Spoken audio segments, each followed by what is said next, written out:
এবার আর্জেন্টাইন ব্রাজিলিয়ানদের সঙ্গে একই একাদশে জায়গা পেলেন এক বাংলাদেশি ফুটবলার। প্রায় ৩১০ মিলিয়ন ইউরোর সেই দলে জায়গা পেয়েছেন বাংলাদেশের হামজা চৌধুরী, যে একাদশ সাজিয়েছে বিশ্ববিখ্যাত ওয়েবসাইট transfermarket.com। কারা আছেন হামজার সঙ্গে তা নিয়ে থাকছে প্রতিবেদন। অ্যাটাকিংয়ে আর্জেন্টিনার জাতীয় দলের কাস্ত্রো, ডিফেন্সে ব্রাজিলের মুরিলো আর মিডফিল্ডে বাংলাদেশের হামজা চৌধুরী।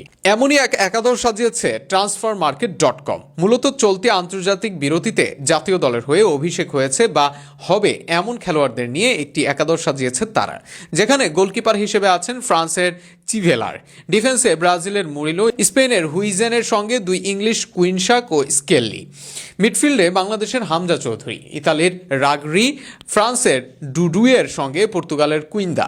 এছাড়াও অ্যাটাকিংয়ে আর্জেন্টিনার কাস্ত্রোর সঙ্গে বেইরিথ। ভারতের বিপক্ষে এশিয়ান কাপের বাছাই পর্বের ম্যাচ দিয়ে জাতীয় দলে অভিষেক হচ্ছে ইংল্যান্ডের ক্লাব ফুটবলের পরিচিত মুখ হামজা চৌধুরীর। বাংলাদেশি বংশোদ্ভূত হামজা চৌধুরী বয়সভিত্তিক পর্যায়ে খেলেছেন ইংল্যান্ডের হয়ে। এরপর প্রিমিয়ার লিগের সাবেক চ্যাম্পিয়ন লেস্টার সিটির হয়ে ক্লাব ক্যারিয়ার শুরু করেন তিনি।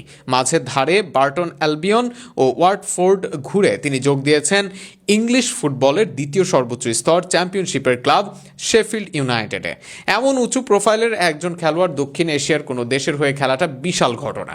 হামজার লাল সবুজের জার্সি গায়ে ওঠানোর সিদ্ধান্তে দেশ তো বটেই, দক্ষিণ এশিয়ার ফুটবলেও আলোড়ন তৈরি হয়েছে। আগামী 25শে মার্চ শিলংয়ে এশিয়ান কাপ বাছাইয়ের তৃতীয় রাউন্ডের ম্যাচে ভারতের মুখোমুখি হবে টিম টাইগার।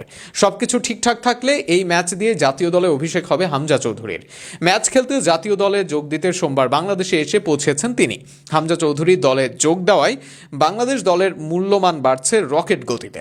transfermarket.com এর তথ্য অনুযায়ী এখন এশিয়ার 19তম মূল্যবান স্কোয়াড বাংলাদেশের।